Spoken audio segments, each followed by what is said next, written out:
ये बताना चाह रहे थे, सेकंड की सुई सबसे ज्यादा तेज दौड़ते रहती है, छोटी सुई बहुत स्थिर धीमे धीमे चलेगी।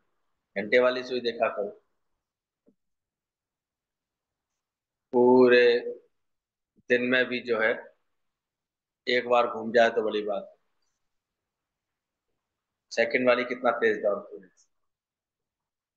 तुम्हारा मन अब स्थिर हो जाए, ये शुक्राना करना गुरु का। स्थिर मन ब्रह्म, अस्थिर मन संसार। बहुत चलता था, रेड रेस की तरह चलता था।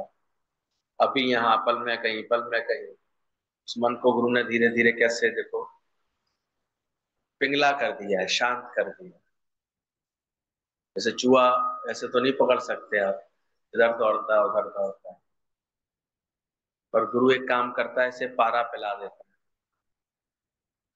पी पारा हरि नाम, भगवान की भक्ति का ऐसा जाम पिलाता है, खुद ही महसूस करते हो कि अब पहले से मन मेरा कितना शांत हो गया है, कितना स्थिर हो गया। अब इसका भटकना ऐसे कितना खत्म हो गया है, इसकी दौड़ भाग कितनी खत्म हो गई है। अभी दिल की गली में ही इसको रौनक दिखाई देती है। सारा सुख का केंद्र स्वयं में आता जा रहा है, स्वयं में आता है। अगर ऐसा हो रहा है तो जानना ये तुम्हारे ज्ञान की उन्नति चल रही है। और अभी भी ऐसा नहीं कर पा रहे हो तो अभी और अभ्यास करो, लगे रहो इसको।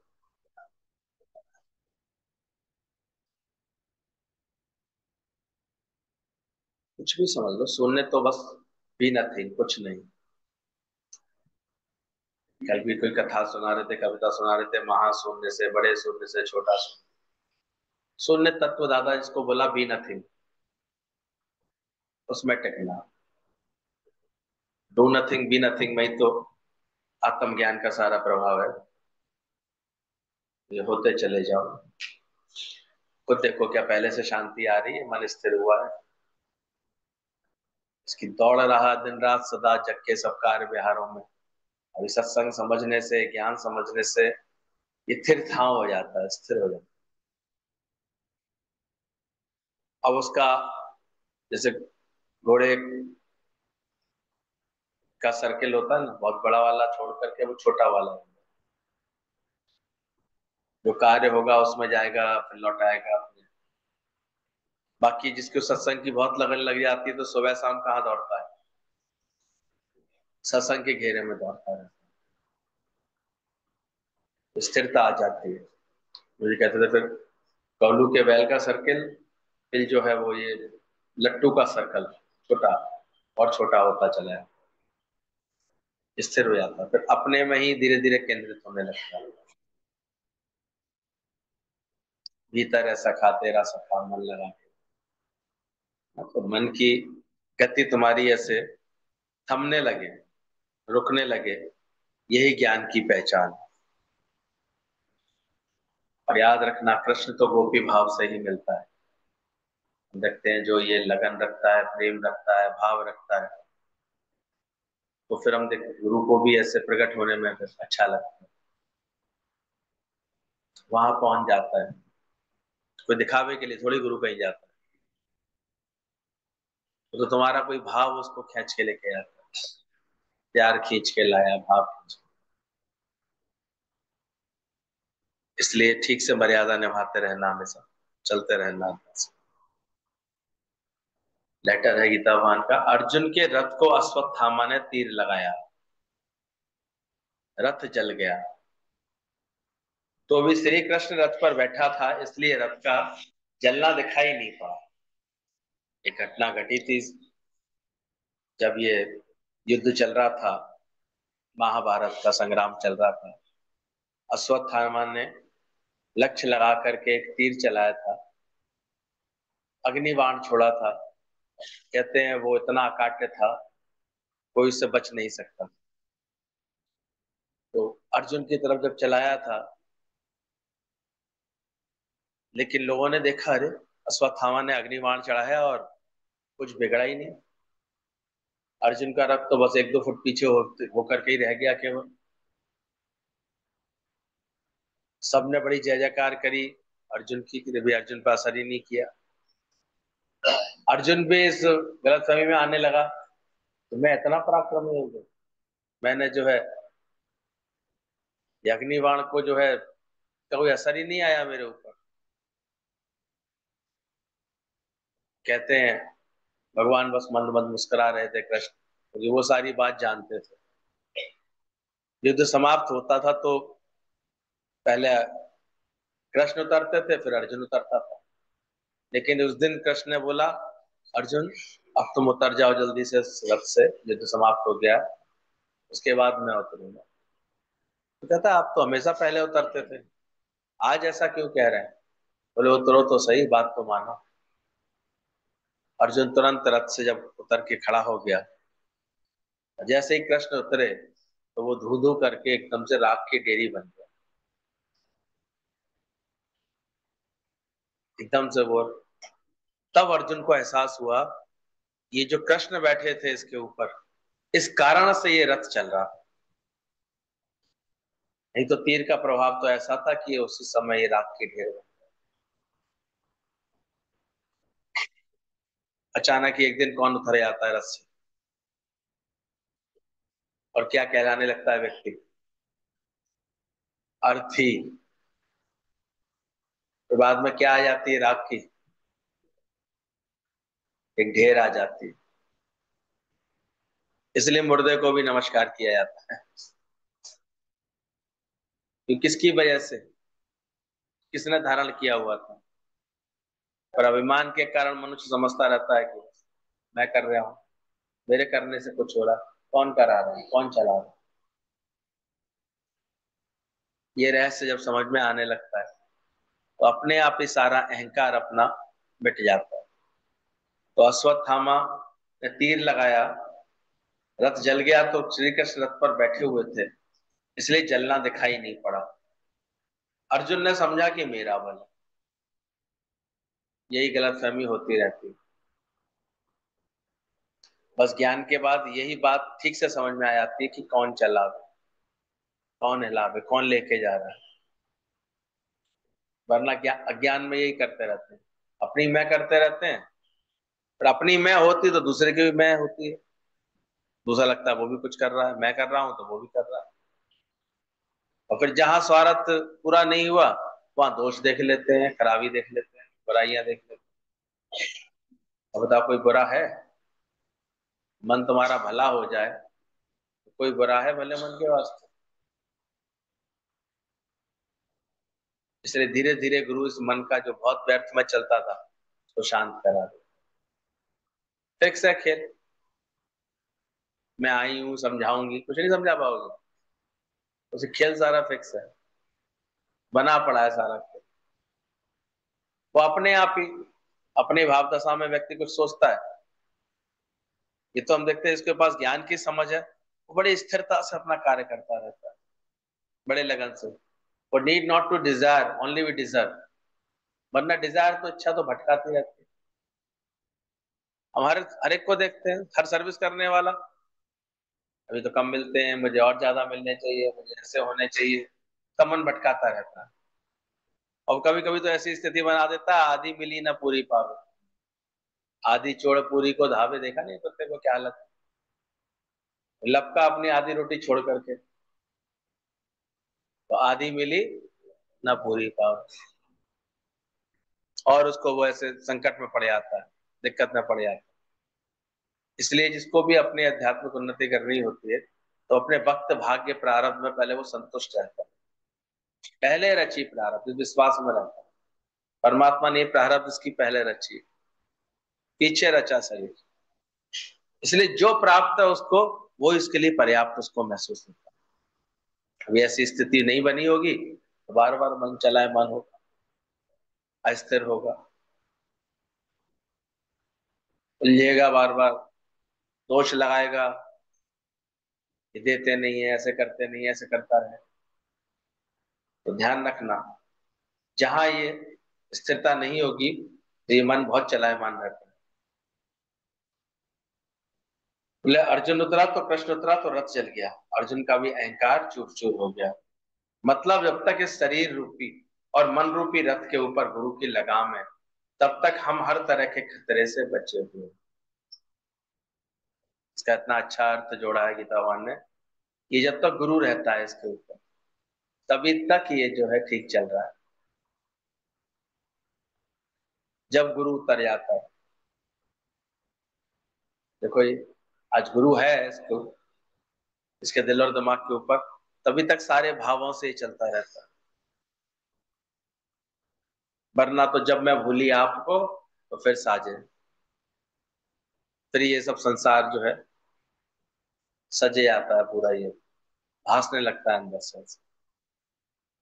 इसलिए सयाना वो होता है जो अंत तक अपने को गुरु की लगन में रख ले, अंत तक कभी गुरु से मन को ऐसे बिगड़ने ना दे, मन में कोई भाव ऐसे खराब ना होने दे। आता तो गुरु भी हमारी तरह साधारण होकर के आता है, साधारण मानवीय लीलाएं करता हुआ, लेकिन श्रद्धा। आज अर्जुन अर्जुन को क्यों इतनी,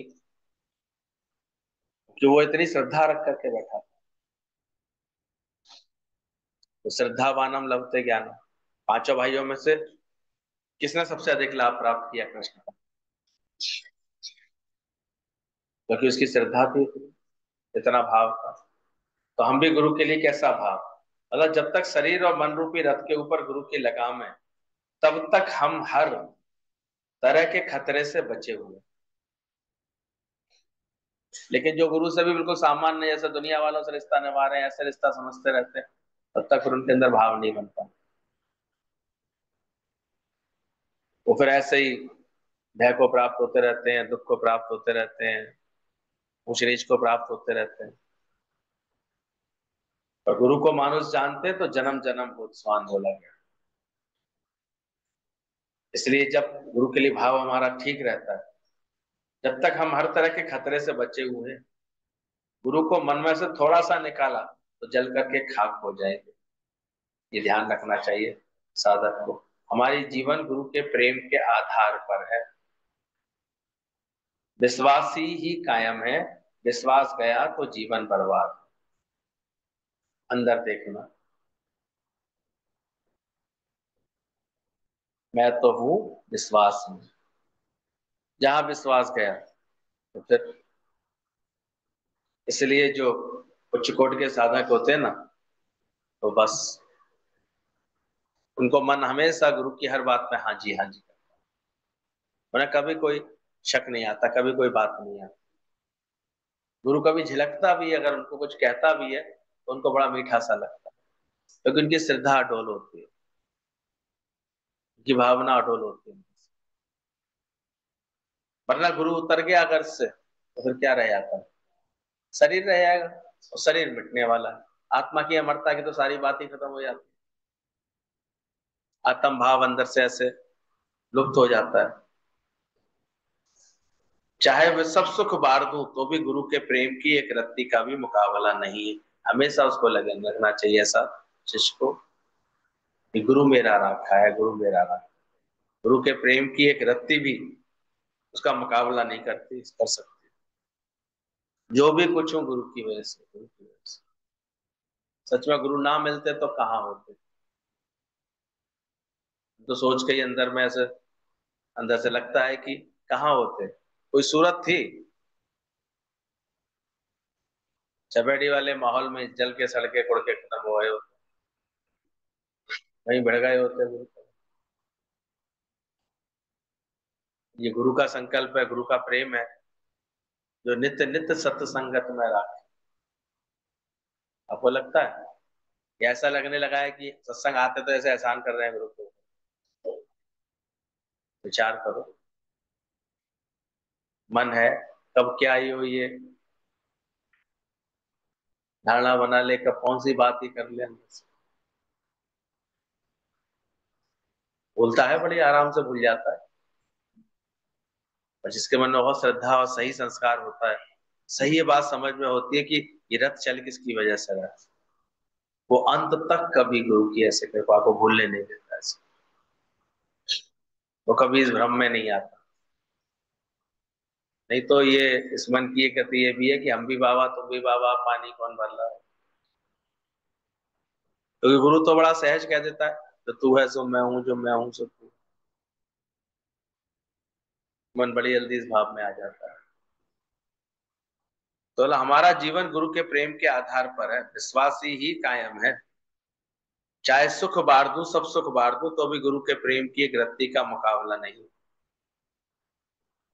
कितनी गीता भगवान को ये सच बताने की जरूरत लगी। बोले ऐसे लाइट अपने हाथ में है तो हाथ पैर बैठे मार रहे हैं। आत्म रूपी ज्योत तुम्हारे साथ है तो भी मन रूपी अंधेरे में गोते खा रहे हो। बिना पानी के गोते खा रहे हो, बिना आग जले संसार।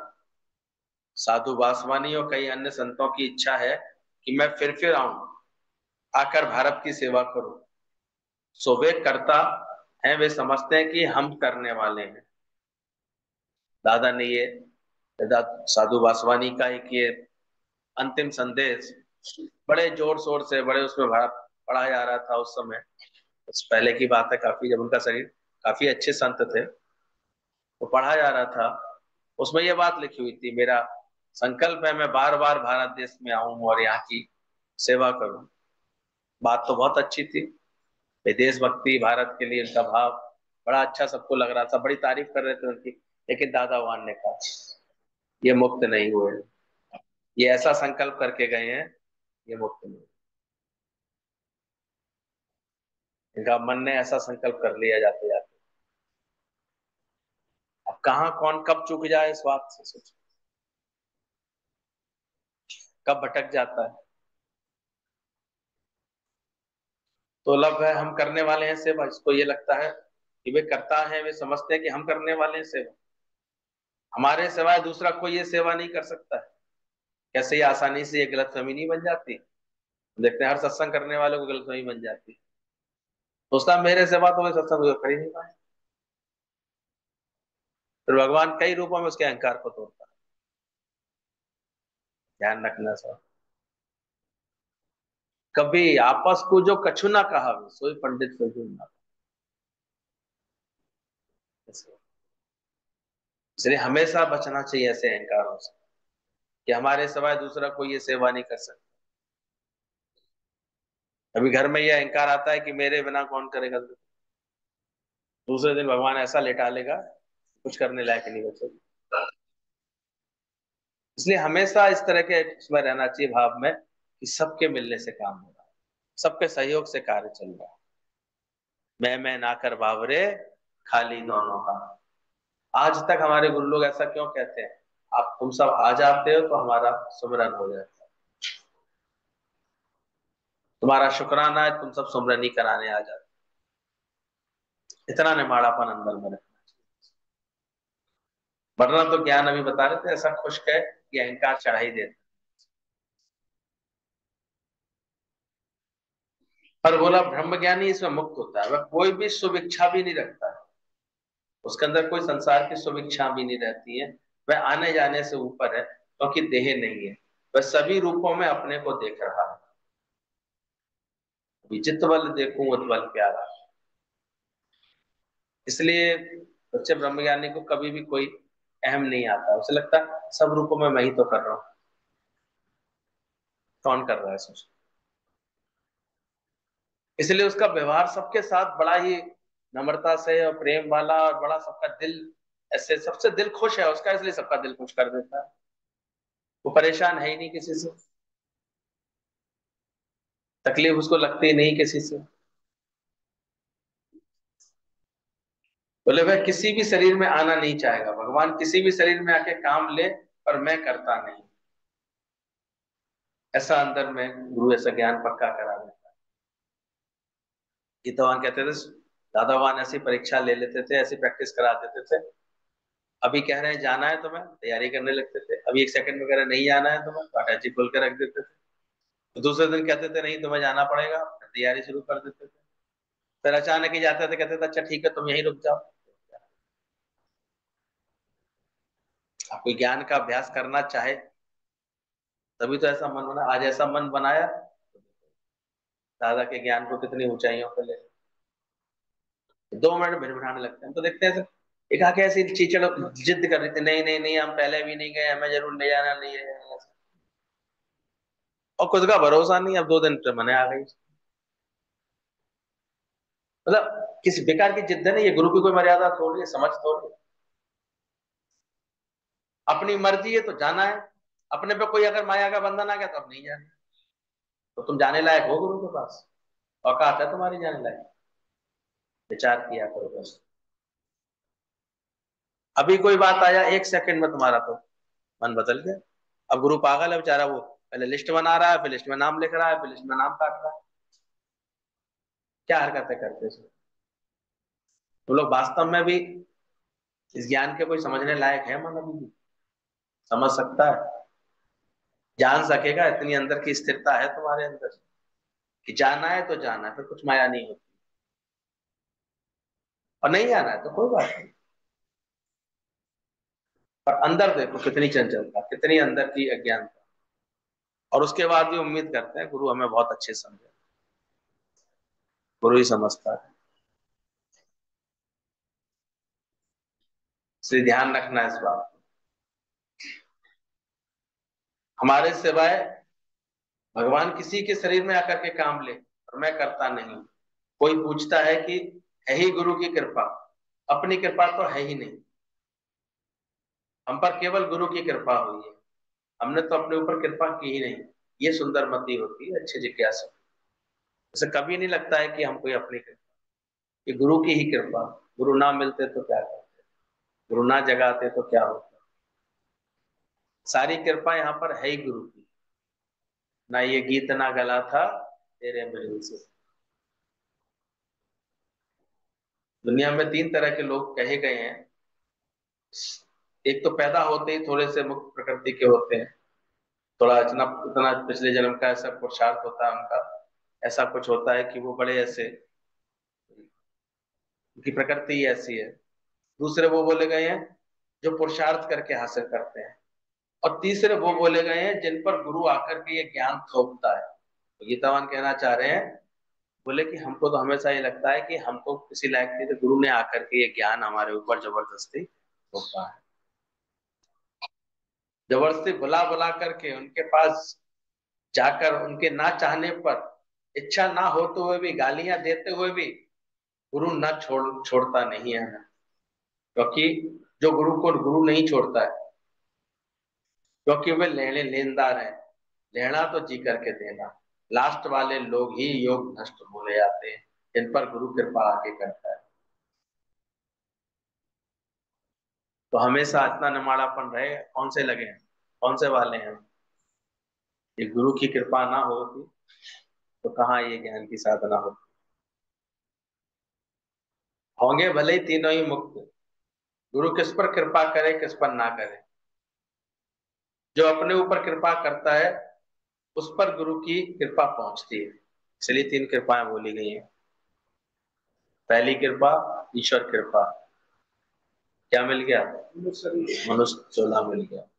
दूसरी कृपा गुरु की कृपा, जो ये ज्ञान का पता लग जाता है, गुरु मिल जाता है, सत्संग सुनने को मिल जाता है। लेकिन अब है तीसरी और अपनी कृपा। अपनी कृपा जो आप करे सो सेवक गुरु से मांगे। तो गुरु किस पर कृपा करे और किस पर ना करे।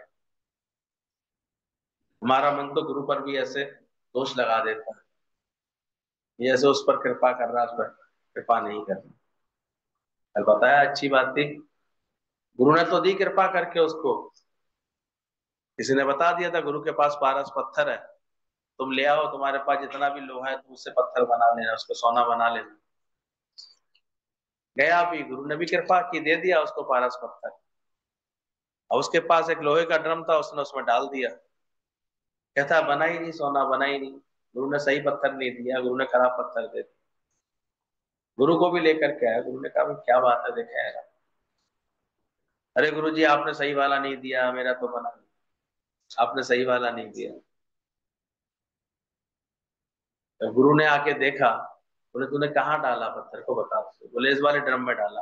तो देखा उसमें इतनी गंदगी, जंग, जाले, इतना अंदर में उसमें कचरा भरा पड़ा था। उन्होंने कहा ये कैसे बदल सकता है, इसमें तो अभी छुएगा ही नहीं लोहे से। इतनी गंदगी, जाला, धूल धक्कड़, इसमें इतना चिपका पड़ा है। गुरु का ज्ञान तो असली होता है। तो मैं सोना कब बना पाएगा। अंदर देखो बेचारा बीवी कौन सी बातें भरे रहते हैं। इतने इतने दिनों में अपना राग द्वेष ही खत्म कर ले सबसे, इतना भी अभ्यास नहीं करते। मन में द्वेष है तो द्वेष मान के ही बैठे हैं, खराबी देख के ही बैठे। मिटाते हैं, गंदगी हटाते हैं, तेरा मेरा हटा के बैठते हैं, जी भाव हटा के बैठते हैं। राग द्वेष हटा के बैठोगे तो ये गुरु का ज्ञान असर करेगा, इतनी कर।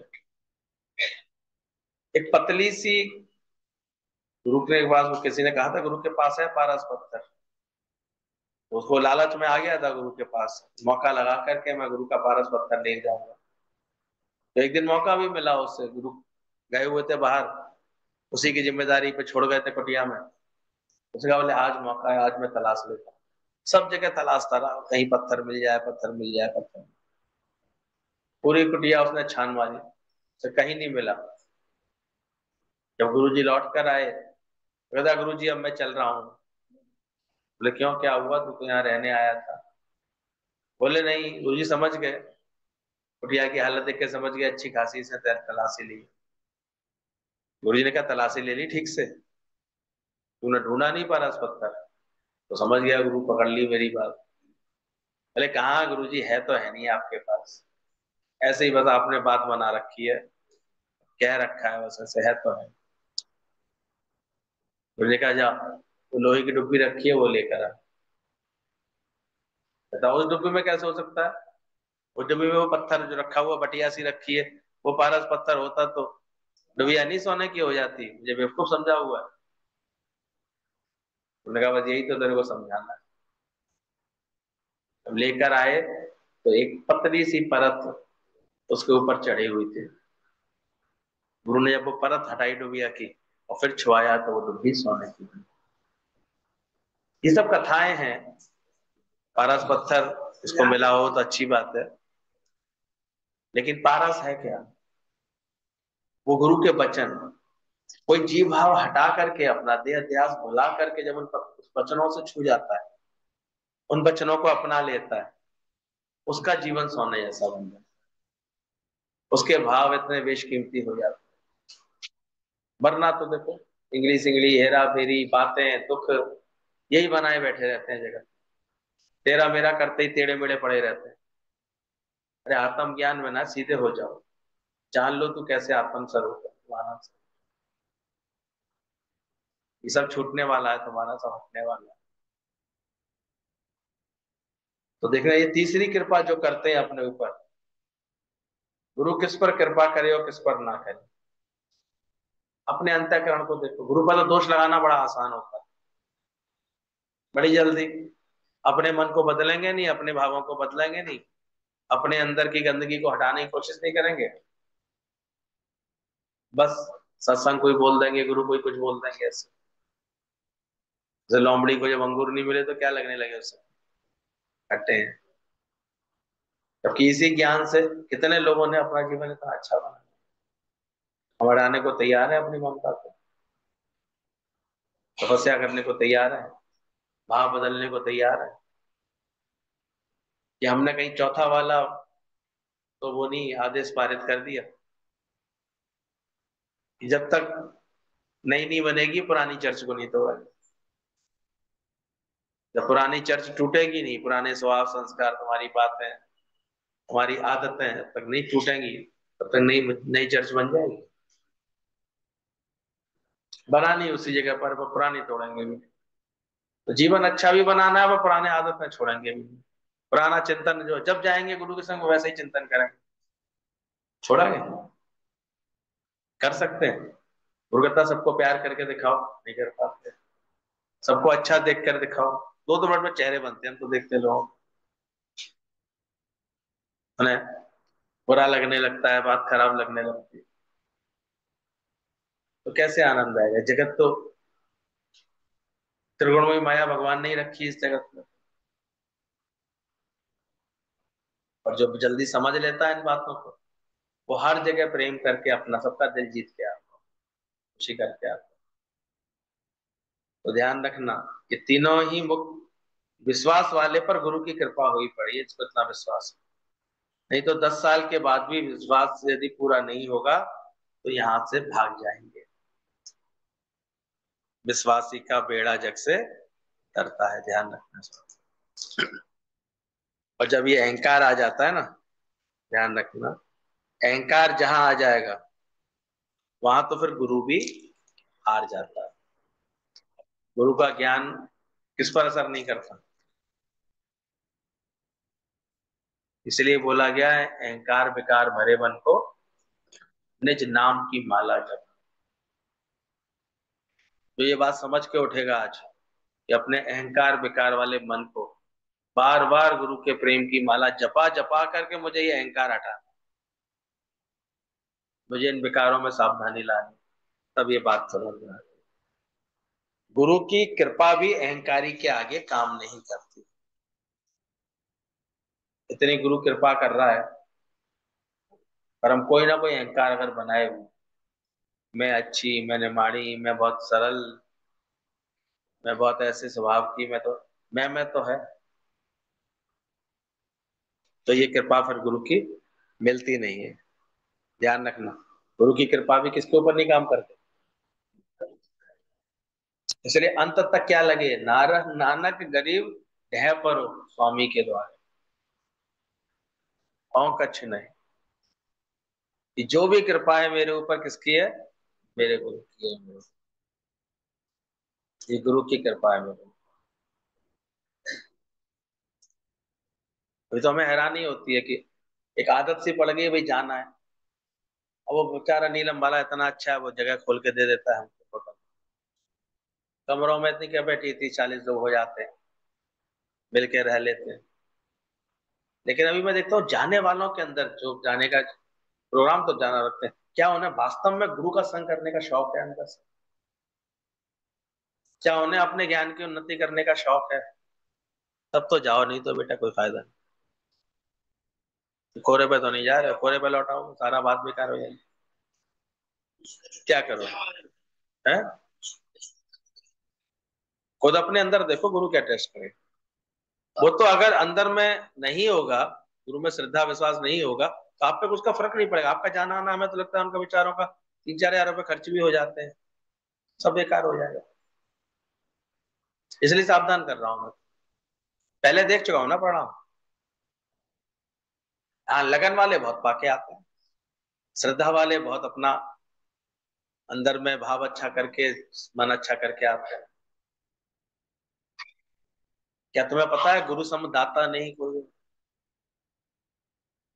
इस भाव से जा रहे हो, दर्शन भी कौन पाएगा? ये तो नहीं पाएगा, ध्यान में। तो हर बार जब भी जाते हैं पहले सावधान करते हैं कि तभी जाना चाहिए जब पहले भाव है, अंदर श्रद्धा है, इतना छटपटा रहा हो तुम्हारा मन। ऐसे थोड़ी कोई वहां पे कोई मजा थोड़ी होता है गुरु के दर पे जाने।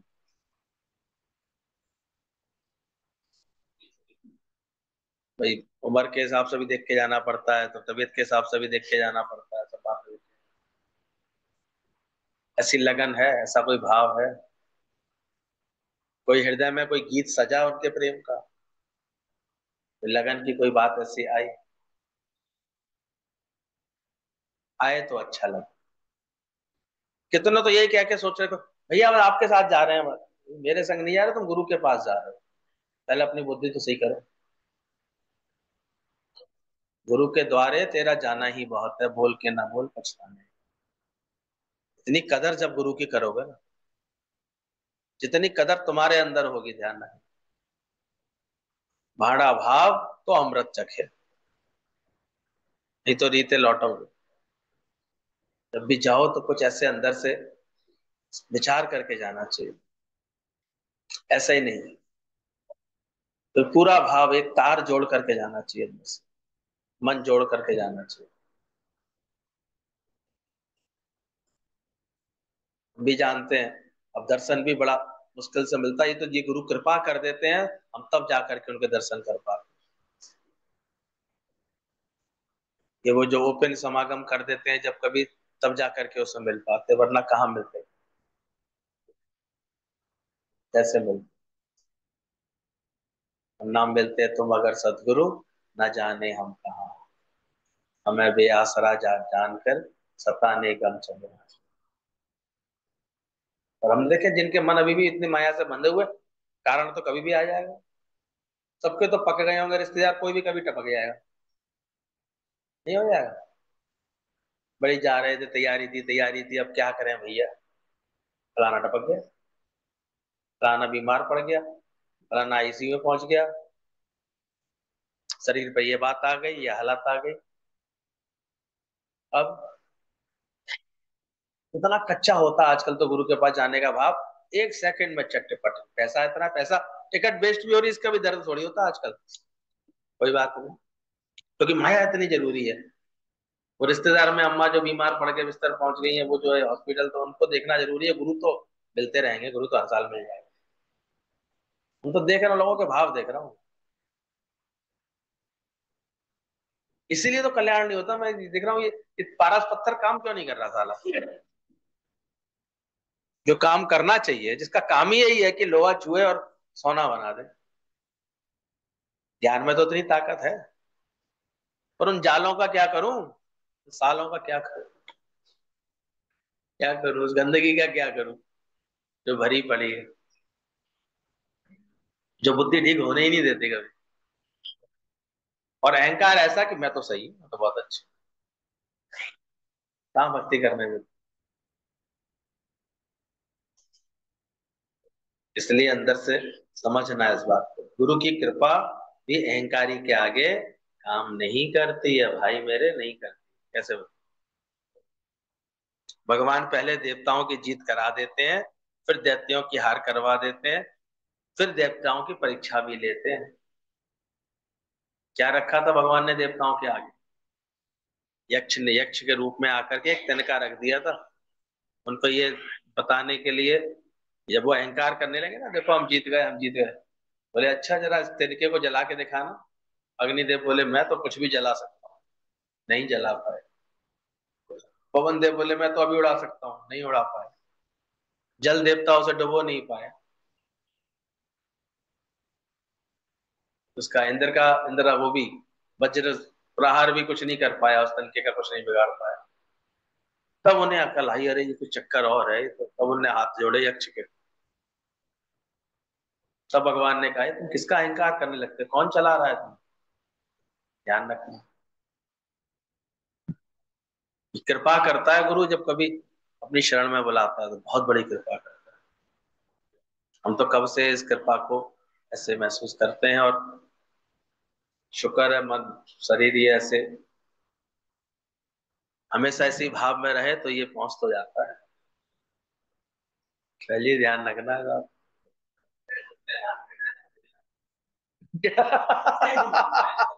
मुझे तो नहीं पता, लेकिन मुझे बताती रहती है तो मुझे पता लगा मैंने कि देखो, कहा तो इतना रो रो के हमें भी जाना है, हमें भी जाना है, भेमे भेमे करती है। कोई हमारे घर शौक थोड़ी है, किसी को क्यों ले आए, कहाँ ले जाए। यही अभ्यास करके दिखा दो पहले, यही लक्षण नहीं दिखते हैं तो क्या ले जाए, क्या लेके जाएंगे। बाकी इतना पता है ये आसान नहीं है। जिसने जब तक अपनी कृपा नहीं करेगा, अपनी गंदगी नहीं हटाएगा, अपने को अपने जाले नहीं हटाएगा, गुरु के वचनों से ऐसा नहीं करेगा अभ्यास, तब तक तो फायदा। बाकी परीक्षा तो ये होगी, जीत का अहंकार ना हो देवताओं के आगे तो फिर कुछ नहीं कर सकता हूं, तो फिर ज्ञान कहाँ से दे सकता हूँ, ध्यान रखना। जब मैं कुछ नहीं कर सकता हूँ, डॉक्टर कहते हैं क्रोध मत करो, पर क्रोध तो आता है। आके जब गुरु से ऐसी बातें करते हैं तो गुरु क्या करे, आप सोचो। आदतें ऐसी होती, गुलामी ऐसी होती है। ये खाए बिना नहीं रह सकता, ये करे बिना नहीं रह सकता, कल भी बता रहे थे। बोले मेरी तो आदत है, कोई भी होटल खुलता है बॉम्बे में, मैं उसका खाना खाने जरूर जाता हूँ, चाहे बीमार पड़ी हुई हूँ। बोले आदतें ऐसी पड़ी हुई हैं, जरूर जाता हूँ। खाने के बाद गुलाब जामुन तो होना ही चाहिए, कोई और मिठाई नहीं, एक तो हो। शुगर बड़ी पड़ी है लेकिन आप रस ऐसे पड़े रहते हैं, बांधे रहते हैं।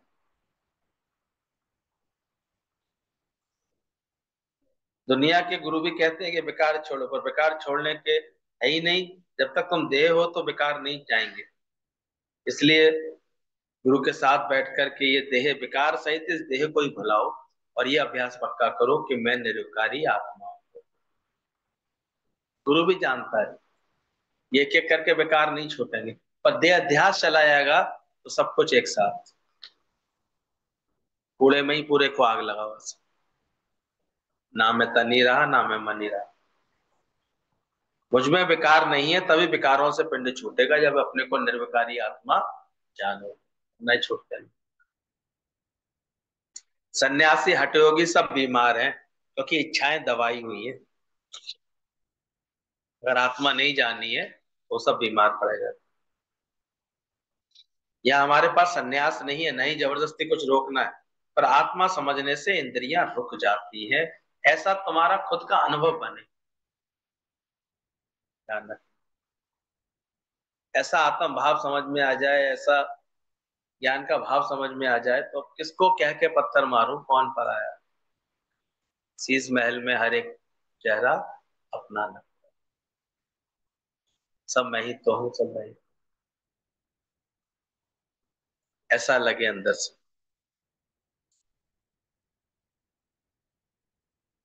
विकार सहित देह को भुलाओ, मैं निर्विकारी हूँ आत्मा। मुझ में विकार नहीं है, तभी विकारों से पिंड छूटेगा।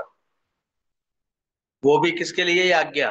जो इतने गुरु प्रेम में होता है, जिसका श्रद्धा में होता है। हर एक के लिए भी आज्ञा नहीं है। नहीं तो वो फिर एक झूठ का आडंबर ओढ़े रहता है व्यक्ति। ये भी बड़ा खेल है। आत्मा बोलना और आत्मा को जानना, ब्रह्म निष्ठा ब्रह्म श्रोत्री, दोनों में भी अंतर होता है। ब्रह्म श्रोत्री तो बहुत हो जाएंगे, इतने दिन से ब्रह्म सुन रहे हैं, गुरु से ज्ञान सुन रहे हैं, ब्रह्म श्रोत्री होने में कितनी देर लगेगी। और ब्रह्म निष्ठ ही कहते थे गुरु जी, कि जिसको निष्ठा होगी उसके विकार स्वतः ही छूटेंगे, वो स्वतः ही इस जागृति में आ जाए। उसे अपने आप ही देह का कुछ बनना, देह का कुछ मिलना, देह का कुछ मान मान मान मान ऐसे होना, सम्मान होना, उसको भाएगा ही नहीं अंदर से। पता नहीं जब देह का जिनको, तो फिर औरों से क्या मतलब है, औरों से कहाँ कहाँ सुख लेगा, किसी से क्या सुख लगेगा उसे। यहाँ हमारे पास सन्यास नहीं है, नहीं जबरदस्ती कुछ रोकना है, पर आत्मा समझने से इंद्रियां रुक जाती हैं। यहाँ भी जो ख्याल उमंग रोकेंगे, गुरु से ख्याल छिपाएंगे, गुरु को दूसरा अपने को दूसरा समझकर छोटे बड़े भाव से दूर रहेंगे, मिलकर एक नहीं होंगे, तो उन्हें बीमारियां होती हैं। ध्यान रखना। इसलिए मन बेचे सदगुरु के पास। इतना जो बिल्कुल बालकवत गुरु के साथ रहता है, नहीं तो सब छुपाता रहता है मन गुरु से। नहीं करने देता ये मन, तो हमारे मन को देखते हैं, आए भी रुके भी, पूरे दिन रुके भी, लेकिन मन की कोई बात नहीं करता। मन की कोई बात नहीं कर पाएंगे।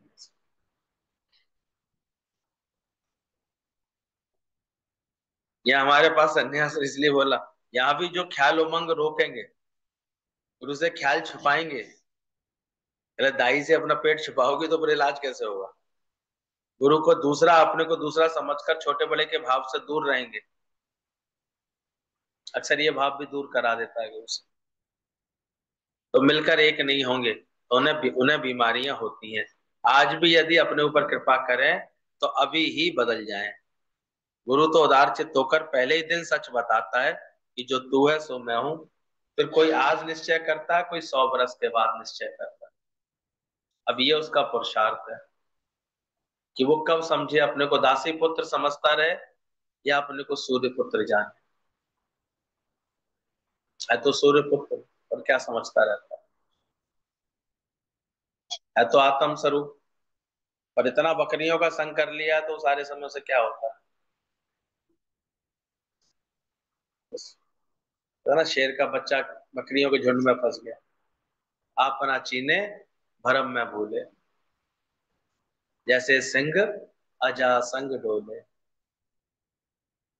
ये इस मन का स्वभाव होता है। ये होते हुए अपने को सूर्य पुत्र अपने को क्या मानता रहता है? दासी पुत्र। और इसका चिंतन उसका चिंतन, और देख भी रहा है सुन भी रहा है। ये है क्या? अब सोचो, दुनिया में तो इतना सब स्वार्थ में रहते हैं, लेकिन मन फिर भी इसी उधड़बुन में रहता है कि नहीं ये तो मेरा है, इसकी तो चिंता मुझे करनी पड़ेगी, ये तो मुझे देखना पड़ेगा।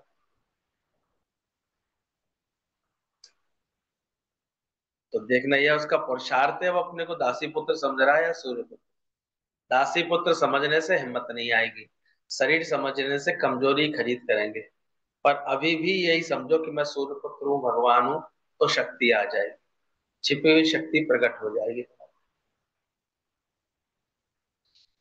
बार बार ये आत्मा का भाव कैसे को अपने को आत्म स्वरूप समझने में ही हम लोग की भलाई है, वरना ये शुद्ध कहाँ हो गए कच्चे भी। गुरु से ऐसे बोलो जैसे बेटे से बोलते हो, पर अंदर में भगवान से भी अधिक विश्वास हो। भगवान कहाँ से सही बात समझाते। बोले बाहर से तो हमें इतनी गुरु के साथ मिलाप वाली भावना रखनी चाहिए, इसे भी अपनापन एकदम से, लेकिन अंदर में गुरु के लिए इतने अंदर में भाव होने चाहिए जैसे कि भगवान, भगवान से भी अधिक भाव। अब है तो ये बाहर से तो कर लेंगे, अंदर निलबड़ा सन्नाटा, जबकि होना चाहिए। गुरु को बाहर से तो तुम्हारे को बिल्कुल ऐसे सरलता वाला भाव अच्छा लगता है, कि ऐसे बात करो जैसे अपने बेटे से बात करो। पितावान अब कभी अपने को तू कहलवाते थे, मुझे कहते थे हम पहले, ये तो बाद में शुरू हुआ, पहले नाम ही लेते थे आपस में और ज्ञान पक्का होता था। लेकिन धीरे धीरे फिर गुरु के लिए जब इतना भाव होता था, तो अंदर में लगता था कि गुरु क्या मिले, भगवान मिले। और वो उसी को मिलेगा जिससे अपने अंदर कुछ प्राप्त होगा। जाना तो तुम्हें ही हो जाए, तो अपने अंदर में कुछ गलत दिखेगी ना तभी निकलेगा, नहीं तो नहीं निकलता। ये ऐसा एक है खेल। अगर अपने अंदर में हमने भरपूरता, अपने अंदर में एक आत्म उन्नति का एहसास नहीं किया, अपने को आत्मा करके नहीं आना, तो गुरु को भी नहीं आना।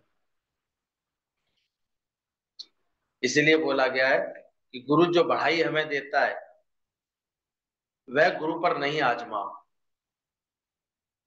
गुरु जो बढ़ाई हमें देता है, गुरु का तो सहज स्वभाव होता है, वो प्रशंसा ही करता है। लेकिन शिष्य को कभी इस भ्रम में नहीं रहना चाहिए कि कभी भी हम अपने जो गुरु बढ़ाई देता है वो गुरु पर आजमाए। जैसे वो सिखा रहा था गुरु उसको तलवार चलाना, तो उसके बाद वो किस पर चलाने आया, किस पर किसको परखने आया, तो गुरु ने आंख बंद करके ही उसको सावधान कर दिया, बोले ये गलती कभी मत करना। तो गुरु से मिले हुए ज्ञान से हम गुरु के ही कर्म को, गुरु की ही बातों को हमेशा देखते रहेंगे, तो अपनी उन्नति नहीं करेंगे। ये बहुत मर्म की बात है, क्योंकि नारद मुनि भी गुरु से अपना कल्याण करा नहीं पाए। किसी भी प्रकार का तुम्हें अपने किसी भी गुण की वजह से श्रेष्ठता का अभिमान होगा ना, तो गुरु से विरोधार नहीं होगा। क्योंकि बाद में कल्याण किस गुरु ने किया नारद जी का? उनकी नरक योनियों से मुक्ति किसने दिलाई? पर कब? जब उनका भाव सही हो गया। वैसे नहीं, ये एक बड़ा रहस्य है। और मन ये करता ही है कि जो गुरु से ही सीखा है तो सारा एप्लीकेशन कहाँ करता है। दादा तो कहते हैं सत्संगियों की आंखों में इतने इतने पावर के बल लगते हैं, वो सबसे पहले गुरु को ही देखते रहते हैं। पर ये भूल जाते हैं कि गुरु का सहज स्वभाव है, उसी पर ही दोष लगा देंगे, बातें बना लेंगे, ऐसे कर लेंगे। और उसका समता का भाव है अंदर से। बोला किसी से थोड़ा प्यार करता है, किसी एक को कहता है कि एक को दूसरे को रोकता है, ये भेद दृष्टि तो ये दृष्टि बोले अक्सर ये धोखा देती है। दादा तो अपना अनुभव ही सुनाते थे। एक बार दो प्रेमी उतर रहे थे, लेडीज प्रेमी। बोले मैं गुरु के पास गया, तो मैंने तो बोला गुरु जी वो अभी दो महिलाएं आई थी, बाला आई थी, बाला क्या कह रही थी। गुरु कहता कौन बाला आई, कोई भी बाला नहीं आई थी, कोई यहाँ नहीं आया था। अब दादा को अंदर शंका लगे, गुरु छुपा क्यों रहे हैं, गुरु बता क्यों नहीं रहे। अभी अभी तो मेरे सामने उतरी है यहाँ से, ये गुरु जी छुपा क्यों रहे हैं मुझसे बात। शंका आ गई, लेकिन दादा इतने समझदार थे, उन्होंने शंका को हावी नहीं होने दिया, एक तरफ कर दिया, कोई बात। बाद में दादा ने जब ये देखा कि उनके मन की स्थिति ऐसी हो गई है कि उन्हें खुद नहीं याद रहता कि क्या हुआ, कौन स्त्री आई थी, कौन पुरुष आया था। तो दादा ने ऐसे पूछा था, वो स्त्री आई थी, लेडीज आई थी, क्या बात। तो कौन लेडीज आई थी, यहाँ कोई लेडीज आती नहीं। जब खुद का भाव ऐसा बन गया, इसमें भेद खत्म हो गया स्त्री पुरुष का, तब दादा ने कहा, बोले गुरु की समझ यही थी मेरे। बोला मेरा उस दिन शंका खत्म हुई मेरे अंदर, तब समझ में आया। ये तो कहाँ समझ सकते, ये तो प्रकृति साख भरती है कि कभी स्त्री का मुख नहीं देखा हो। ये तो प्रकृति सिद्ध करती है कि अन्न का एक दाना भी नहीं खाया हो ब्रह्मज्ञानी का। बाकी आंखें क्या देख रही हैं, आंखें तो कहेंगी हमारा सारा खाना खा गए और क्या, सब ले लिए। आंखें तो यही देख। तो ये मन ऐसे दिखाता रहेगा, कहीं अधिक कम अधिक प्यार है, कहीं किसी से ज्यादा प्यार है गुरु का, ये उसको ये कहता है, उससे ये कहता है। किसी को कहता है बैठो, किसी को तो बस पैसे वाले होंगे इन्हें तो बैठा लिया, इनकी कोई पर ऐसे ऐसे ऐसे देखते रहता है। तो बोला सभी मूर्खों से वोट लेकर तुम गुरु को आसानी से दोषी साबित कर सकते हो। मन ऐसा होता है। पर इससे तुम्हें फायदा नहीं होगा अगर तुम ऐसा करते हो। सही कह रही हो तुम। वोट ले लिया तुमने एक प्रेमी का, और बहुत से लोगों ने हमने देखा, यहाँ कुछ लोग आते थे लगन से, नियम से, कुछ लोग भड़काने वाले, ऐसे भड़काने वाले बहुत लोग लग गए इस काम में, और बहुतों को कर लिया उन्होंने। क्या फायदा कर लिया उससे? एक नियम से वो आते थे, लगन से आते थे, अभ्यास करते थे, उनको नहीं करने दिया। गुरु तो साधारण होता है, गुरु को क्या जरूरत है, वो तो अपनी अपने गुरु की सेवा में लगा होता है, उनके वचनों की सेवा में लगा होता है। पर बाद में मैं जब पता करता हूँ तो बेचारे ना यहाँ के रहे ना वहां के रहे, कुत्ता ना घर का रहा ना घर का। यानी क्या फायदा कर लिया ऐसे लोगों ने। वो हमने बाद में महसूस किया, वो आते ही यहाँ इसलिए थे, कभी कभी आते भी हैं तो इसलिए आते हैं कि दो चार ऐसे मिल जाए जिन्हें भड़का है, जिन्हें भटका है। ये आदत ही यही होती है, क्या करें। पर ध्यान रखना, दो चार मूर्खों से वोट लेकर के बड़े आसानी से तुम गुरु को दोषी सिद्ध कर सकते हो, कोई बड़ी बात नहीं। पर इससे तुम्हें कोई फायदा नहीं होने वाला है।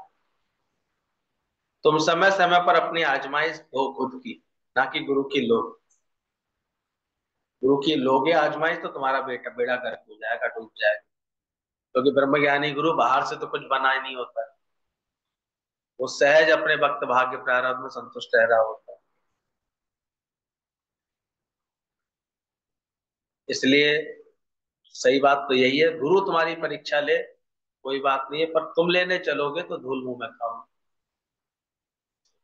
अपना ही अवनति कर लेते हैं। और गुरु की परीक्षा लोगे तो तुम्हारा बेड़ा गर्क हो जाएगा, डूब जाएगा। निर्दोष पर दोष लगाने से तुम दोषी हो जाओगे।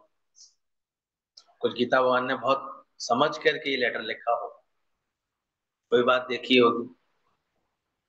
गुरु दूसरा देखता ही नहीं, गुरु भक्त देखता ही नहीं, वह तो अपना आप देखता है। सच्चे गुरु की ये मानता होती, वो हमेशा अद्वैत वाले को वही पहचानेगा जो खुद अद्वैत में टिका होगा। एवं ऊंचा होवे सोई, इस ऊंचे को जाने सोई।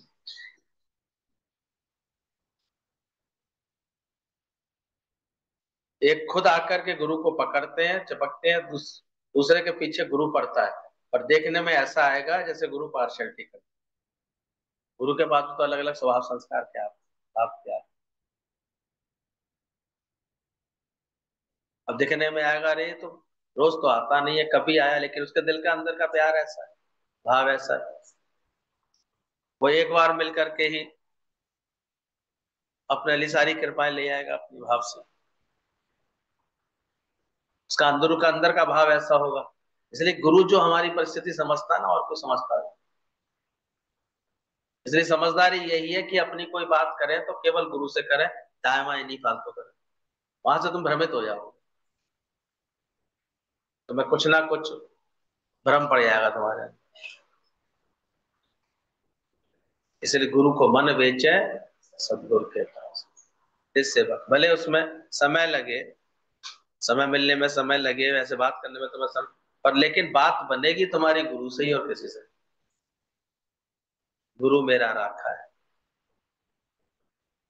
क्योंकि जो गुरु सोच सकता है तुम्हारे लोग कोई नहीं सोच, उसके संकल्प से ही चलता है। एक तो खुद आकर के गुरु को पकड़ते हैं, दूसरे के पीछे गुरु पड़ता है, कभी कभी ये भी देखने में आता है गुरु उसके पीछे क्यों पड़ा है भैया, गुरु को क्या चाहिए इससे। लेकिन हम देखते हैं कि कुछ ना कुछ उसमें राज होता है। सच्चे गुरु का तो हमने हमने तो इतने इतने खेल देखे हैं। ऐसे लगता है कि जैसे गुरु को पता नहीं इससे क्या लालच है, क्या बात है, और उसने फिर गुरु को महत्व नहीं दिया, उसके बाद भी वो छूट के अभी तक भटक रहा है। लेकिन जब भी आया गुरु के पास तो गुरु उसको बहुत प्रेम देता है। दादाजी को आके बोलते, दादाजी तो ऐसा है, ऐसे स्वभाव का है, ऐसे आदतें हैं इसकी, आप क्यों उसको। तो मुस्कुरा के कहते थे, इलाज तो उसी का होगा जो बीमार है, तो ठीक है उनका इलाज करके क्या फायदा। कितनी करुणा होती है गुरु के अंदर, ऐसी मित्रता होती है, उसे भेद नहीं होता, क्योंकि वो कुछ बना ही नहीं होता अंदर से। आज भी हम देखते हैं छोटे छोटे बच्चे को भी गुरु दादाजी इतना ही प्यार कर लेते, सबको मान दे देते हैं, सबको प्रेम दे देते हैं। अब अपनी कृपा जो कर ले या लाभ ले, फोटो खिंचवा के आ गए तो कौन से भाई, जीवन बना के। अब तो लोग इसी में खुश हो जाते हैं, हमने फोटो खिंचवा लिया गुरु जी के साथ।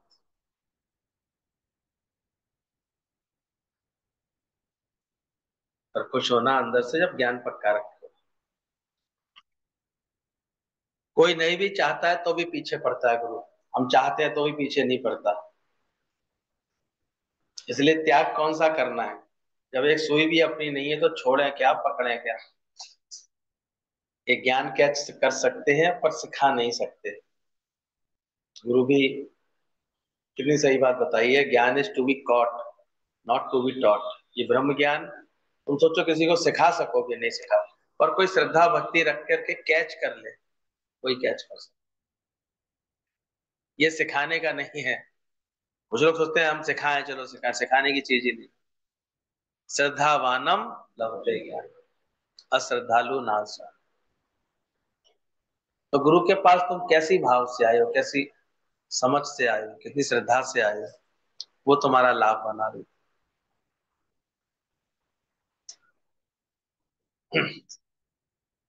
अपनी एक सुई भी नहीं है तो फिर क्या छोड़ो, एक तो जल्दी ये बात पकड़ लेता है, एक इसी में उलझा रहता है, ये छोड़ना है, ये करना है। तेरा है क्या जो तू छोड़ेगा, सोच।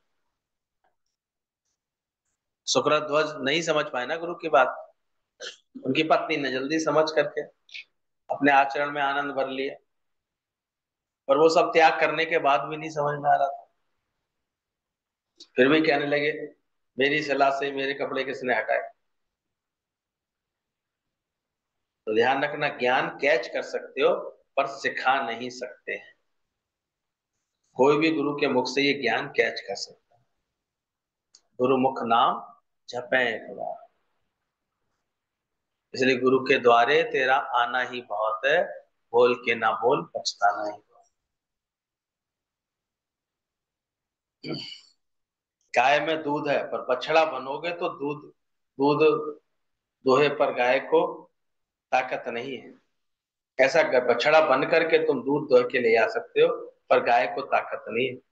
कोई फायदा नहीं जीने का जो रोते हुए को हंसाना ना आए। क्योंकि ये ज्ञान लाभ ही उन्हीं को देता है जो निष्कामी प्रकृति के हो। एक बुढ़िया अम्मा रेलवे के किनारे रहती थी। अचानक उनकी नजर पड़ी, पटरी टूटी हुई है। दूर से देखा उन्होंने, इतनी एक्सप्रेस ट्रेन आ रही है। उन्हें कुछ नहीं समझ में आया। उन्होंने उठा करके जिस चारपाई पे लेटी थी वही वहीं लगा दी, और जो लालटेन रखी थी वो फेंक करके उसमें जल्दी से आगे लगा दी। अब पटरी पर आग की लौ लिपटते देख करके उसने वहां से ब्रेक लगा दिए, और वो गाड़ी बच गई।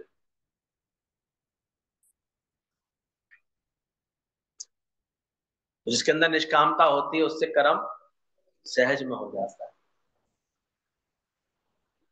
जिसके अंदर प्रेम होता है तो वो अपने आप ही जो है, उन्होंने झोपड़ी में आग लगा दी ताकि सारे मछुआरे कहाँ आ जाएं। ध्यान रखें, निष्कामता कोई कह के नहीं की जाती है। निष्कामी स्वभाव होता है तो ऑटोमेटिक दूसरों को सुख कैसे मिले, आराम कैसे मिले। और नहीं तो आपको रास्ते का पड़ा हुआ पानी भी नहीं दिखाई देगा। निष्कामता नहीं है आपके अंदर। हमें जाके ठूठ से बैठ जाओगे, कहीं कोई सेवा नहीं कर पाओगे। और निष्कामी होगा तो अपने आप देखती है, सेवाएं अपने आप दिखेंगी, बात अपने आप दिखेगी, सुख पहुंचाने की भावना अपने आप आएगी सब। ये तो कहीं भी जाएगा वो सुख लेने की कोशिश करेगा। आज मुझे मसे मसे सुख मिल रहा है तो वहां चलो सुख ले लो। पर निष्काम में क्या करेगा, हर जगह सुख देगा। तो ये बोला ज्ञान गुरु का तुम कैच कर सकते हो। ये बात पे अब जिसका हृदय निष्कामी होगा, हम देखते हैं सालों साल सत्संग सुनना है पर निष्कामता नहीं है उसके अंदर, तो वो उसकी प्रकृति हितकारी नहीं बनेगी लाभ। और किसी किसी के अपने आप ढल जाते हैं। वो ज्ञान के बाद अपने आप उसकी प्रकृति ऐसी बन जाती, सबको सुख देने वाली, प्रेम देने वाली, आदर देने वाली, उमंग देने वाली, खुशी देने वाली। I made I that you may live, उसकी ऑटोमेटिक उसकी प्रकृति से होता है। वो अपने लिए सुख चुनता ही नहीं है। उसे अपने लिए तो कठोरता बड़ी पसंद आती है। कोई बात नहीं, I made I that you may live, वो सबको सुख देने लगेगा। वो चाकू का नुकीला हिस्सा कर ही नहीं पाएगा, वो हमेशा कौन सा हिस्सा करेगा, मूठ वाला हिस्सा करेगा। मतलब उसके आचरण से सबको ऐसे अच्छा सुख मिलेगा। वो एक छोटे छोटे से व्यक्ति की भी, छोटे छोटे उसकी भी निंदा नहीं कभी करेगा। कैसे उसको सुख पहुंचे ये सोचेगा। इसलिए वो जैसे ही देखेगा किसी को ना, उसे ऑटोमेटिक उसके अंदर से कुछ ऐसा होगा। जैसे बहुतों को हम देखते हैं, ध्यान ही नहीं दिया कि ड्राइवर ने खाया है कि नहीं खाया, उसी गाड़ी में जा रहे हैं, उसी गाड़ी में बैठे हैं, ध्यान नहीं आता। क्योंकि फ्री में प्रसाद मिल रहा है, उसे नहीं दिलवाएंगे, देते। पर जहां प्रेम होगा या निष्कामता होगी, सबको सुख देने का भाव आएगा कि घर में जाएंगे तो जिस व्यक्ति से मिलना है उससे ही मतलब है। बाकी और लोग बैठे हैं, उनसे प्यार भी नहीं कर पाएगा वो। तो निष्कामी नहीं है, प्रेमी स्वभाव नहीं है उसका। और जिसका स्वभाव ऐसा होगा तो सबको सुख दे के आएगा, सबको प्रेम करके आएगा, सबको खुशी दे करके आएगा। वो अपने आप करने लगता है। ये छोटी छोटी चीजें होती हैं, ये निष्कामी के जीवन में अपने आप आती हैं। क्या बोलना है, क्या उसका बोलना ही किसी को ऐसे सुख देने वाला होगा, हिम्मत देने वाला, प्रेम देने वाला। इसलिए तो ज्ञानी को पसंद किया जाता है। पहले ये स्वभाव बनाओ यार, काय के चक्कर में पड़ गए, मैं जाके सत्संग सुनाया हूँ, सुनाया। अकल है नहीं ढेले भर की, प्रेम देने की अकल है। और जाके एक अहंकार होकर आते हैं सत्संग करने में। सुनो हम अच्छे हैं, हमसे सत्संग सुनो। काय के अच्छे हो? अच्छे में अच्छा गुरु होना चाहिए कि तुम हो अच्छे। गुरु ना मिलता तो कहाँ हो। ये तो अभी बस कृष्ण उतर जाए केवल, उसके बाद क्या है ये। ध्यान रखना, ये बात कहना तो आसान, ये है क्या, जला हुआ रथ और है क्या। इसलिए ध्यान रखना है इस बात को।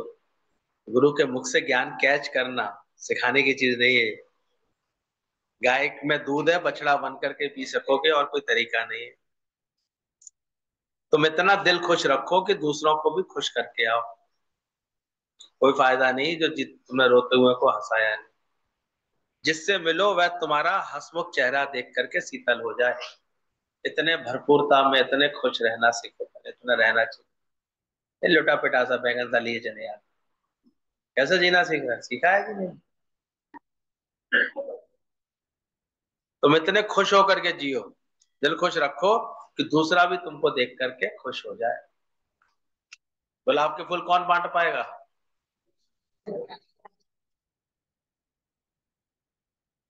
कौन सा शिष्य बांट पाया? सुन रखा है। पर ऐसे में रहते हो, इस भाव में रहते हो कि जहां जाओ तुम थोड़ा सा कुछ गुरु का ज्ञान बांट के आ जाओ, कोई प्रेम बांट के आ जाओ। जो ऐसा बनाता है रहा वो स्वभाव, उसके अंदर में उसे लाभ मिल रहा हो। तुम इतना दिल खुश रखो जिससे मिलो वह तुम्हारा हंसमुख चेहरा देख करके शीतल हो जाए। तुमसे मिल करके उसको लगे कि वाह मजा, फिर मिलने का मन। नहीं होता ब्रह्मज्ञानी गुरु में कितनी तासीर होती है, बार बार बंदा मुड़ मुड़ दर तेरे आवे तो समझो गुरु की मेहर है। अब कोई अलग से ज्ञान थोड़ी सुना, दादाजी का ज्ञान सुनो आजकल तो आता है, वही बातें होती है, लेकिन फिर भी उनकी जो तासीर है, उनका जो प्रेम है, वो लेने का मन। ऐसा गुरु बड़ भागी भाई। और जब पति की डरपोक जो जा ही नहीं सकती कभी दादाजी, वो घूमता रहेगा 6-6 8 8 दिन। इतना कमजोर बना रखा है ना तुमसे, आता ही नहीं है, कल ही नहीं आता।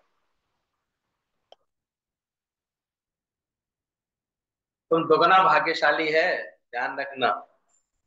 जब जिसकी मां मरती है वह दुगना भाग्यशाली है, इसकी मां मरती है। तो कौन सी बात है? और तिगना भाग्यशाली है इसकी स्त्री भाग जाए।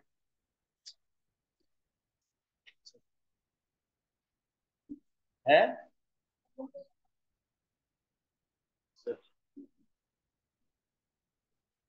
माँ यानी इसकी मैं मर जाए, बड़ा भाग्यशाली है। और जिसकी स्त्री बाद में देह त्याग भाग जाए तो तिगना भाग्यशाली। बेटा मरे तो घोड़ा इनाम में दे दो, ऐसी प्रकृति बनी है।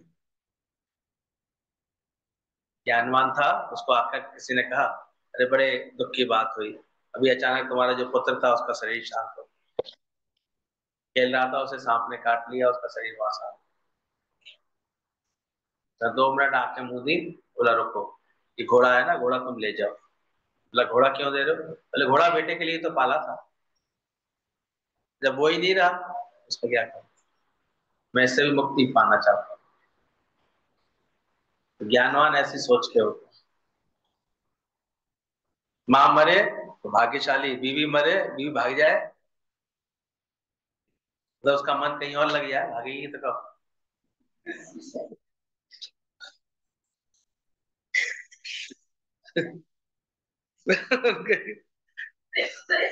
बेटा मरे तो घोड़ा इनाम में दे दो, तुम्हारी कौन सी स्थिति है?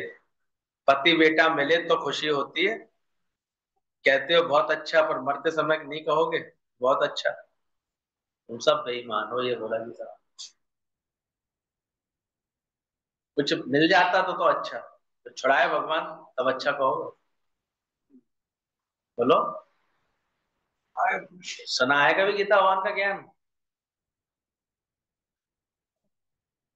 है?